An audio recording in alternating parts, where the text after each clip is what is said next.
Welcome to another video, Bowen here as always. Well, we got a new Persona 5 trailer, so why don't I take a look and try to analyze it. As a huge Persona fan, I'm really looking forward to this game. And we also have the latest Famitsu information to add to this video, so why don't you guys join me and let's get right into this trailer. The trailer begins with our main character being interrogated by a woman, asking him about some kind of other world. I will guess she's asking about the personas and this game's version of Tartarus of the TV world. How she know about this is a mystery at this point. I think at this moment we can start talking a little about the story, as some people think this scene here is the beginning of the game. Here's what Famitsu has to say about it. The prologue consists of the hero confronting a man who harassed a woman, and subsequently being detained by the police because of the injury he inflicts on the man. The hero is then sentenced to a probation. He becomes the Phantom Thief afterwards to fight against that. So this right here already tells us that the main character for this game is way different from the one from past games. He seems to have more of a personality, a way of doing things, especially with the way he smirks. Now we have more information here about the prologue. A woman in a suit by the name of Sai Niijima appears. Is she Makoto's sister or mother? This could be the name of the woman talking to the main character, asking him about the other world. And to who Makoto is, well, she was the new character revealed in the trailer, and the possibility of she being related to this woman here. I'll be talking about Makoto later. Now, the activity of the Phantom Thieves attract the attention of the government and the police force, with frequently occurring mysterious incidents in the streets. You know, with stuff like this happening, you would think the Shadow Ops will be all over this. But who knows, they could be here and we don't know yet. Now, the trailer continues as we get a look at more dungeons. Something that you can say about Persona 5 is that they really seem to have improved them. Sorry for saying this, but the dungeons on Persona 3 and 4 were garbage and really boring. The only good about them was the music, but design-wise, they were really boring. Now, the trailer continues by showing more of the school and how alive it seems to be this time around. We lot of students walking by, and we also see more of the city itself. To me, it seems there are going to be a lot of places and things to do. For example, we get a few new icons in the minimap, like a vending machines, robot-like icon, and one with a ribbon. The ribbon one seems to be a main cafe. I guess the main character can work here or get something to eat. There's also an icon with a wrench up there that really makes me think what could possibly be. Around the 17-minute mark, we get another look at one of the bosses of the game. He seems to be obsessed with Anne, so I would dare say this dungeon is where Anne gets her persona. I heard he's supposed to be a teacher in the school, so I guess the one talking here will be him. We get some talk about changing people's hearts, so I would say that the goal of the thing is to change the hearts of all the evil guys or something. Okay, so finally around the 124-minute mark we get introduced to one of our first new characters for the game, and it's a girl. Her name is Makoto Niijima, and thanks to Famitsu, we have some information about her. A third year who attends the same high school as the hero. She has a strong sense of responsibility and moral as a student council president, and she is a very serious honor student who doesn't compromise. Makoto becomes a focus in the story after the first incident in Saujin High School, when she starts to keep an eye out on things. At a glance, she doesn't appear to be someone who would be part of the Phantom Thieves as a student at the academy, given her righteous nature. In this scene, we see her getting her persona, which is named Johanna. This persona is based on Pope Joan, a fabled female pope from the Middle Ages in Europe. Pope Joan is, according to popular legend, a woman who reigned as pope for a few years during the Middle Ages. No idea how it's related to a thief, but I guess she stole something? Who knows? I think Makoto looks great. Her thing is really cool looking, especially as she's getting her persona. Love her facial expressions. Her design is also cool. Love her outfit, she looks badass. Also, her persona is a freaking motorcycle that she can ride. Best persona ever. It seems her fighting style is punching and stuff. No idea on what her element could be, and her gun is a revolver. In the Famitsu issue, there are more pictures of her in what appears to be a social link with her and the main character, as they seem to be meeting on a Sunday. Also, something that I noticed here is that you can change the color of your school bag, as in other trailers it was black. Now we move to more footage of the dungeon that seems to be really interactive and what appears to be another boss battle in the game. I really don't have anything to say about him, but the way he talks makes it seem like the bad guys are part of a larger group.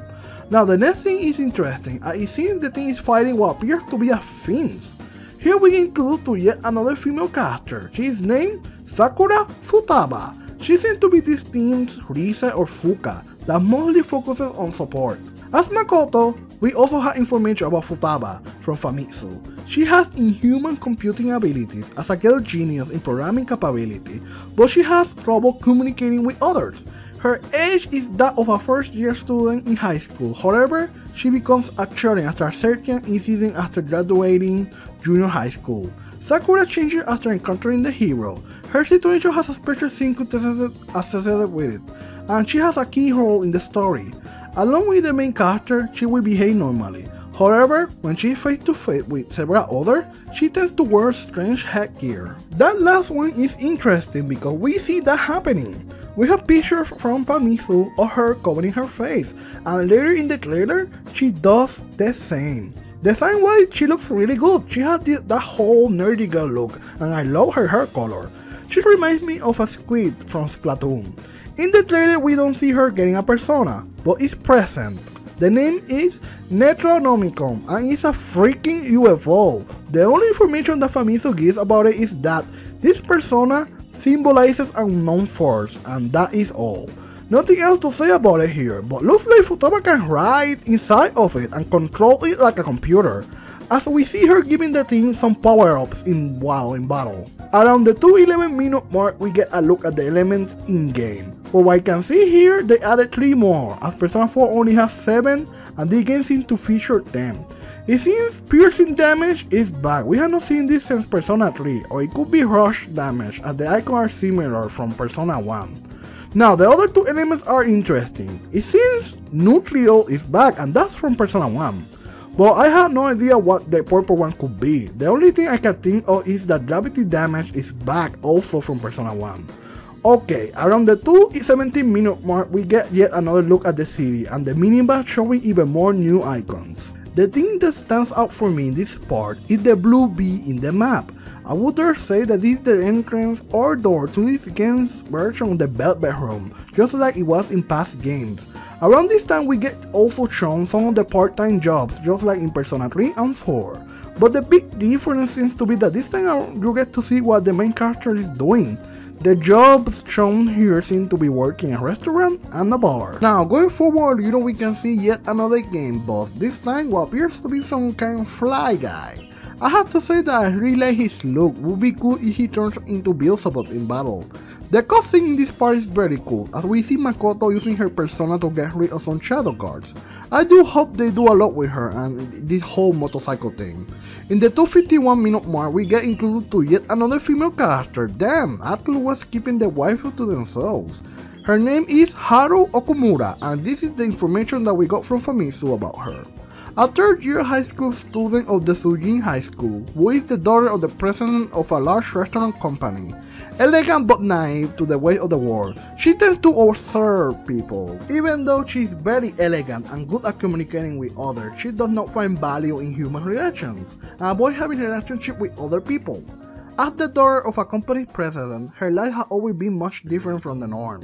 Machino comments that Okumura's relationship with adults have been warped from past experiences. She will have a key role as the story moves forward.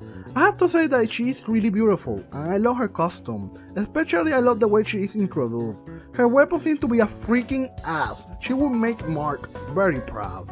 I am not that good with guns, but it seems she's using a grenade launcher. Also, she has a really cool finisher. Now, her persona is named Milady. This persona is based on Milady the Winter of the Three Musketeers. Her persona looks really cool. I love the big dress because under it is hiding an arsenal of guns, as you can see in this image here. Also in Famitsu we get a look on what I think is a scene from her social link too. After that we get some sweet fan service in the form of anime scenes and swimsuits. We get a nice look at Anne's really nice looking booty, and Naruto's reaction to it with his brother innuendo here. Also Futaba is there in a swimsuit looking really good, but I love the team's reaction to her as she's covering her face yet again. In this scene here I want to bring out something, Naruto's and Anne's relationship here. They seem to be very close, nothing like Josuke and Chie, who they have been friends for a long time. What comes next are some random anime scenes. The only part I find interesting is this guy here, and he was also in the last trailer, making me think he could be one of those second tier social links. Now I skip forward again to the 329-minute mark where we see the character fighting against other personas. I'm still wondering if we went back into fighting demons. At the 333-minute mark we get another look at this game's Birthday attendants, the twins named Caroline and Justine. I really love their designs, and I wonder if they are family with past attendants. Now, something that I had noticed about this bedroom is that it feels more hostile towards the main character, especially with the whole prison theme. Now, look at this part here. This looks like guillotines. Make me think if their main character does not defeat what they are supposed to defeat, they could lose their lives. Seeing how there are more than one guillotine, does this apply to the other characters? I'm really looking forward to this. Anyway, the trailer ends with the release date, that being September 19, 2016. Also loving the new Igor voice. I hope the English voice is also creepy.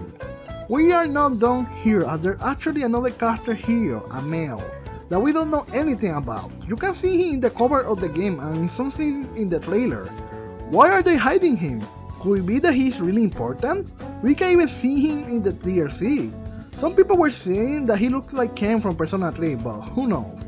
Anyway, that's the trailer. These were the bits that I found interesting. If you think I missed something, tell me in the comments below. Anyway, this is Baldwin. See you guys later. Bye.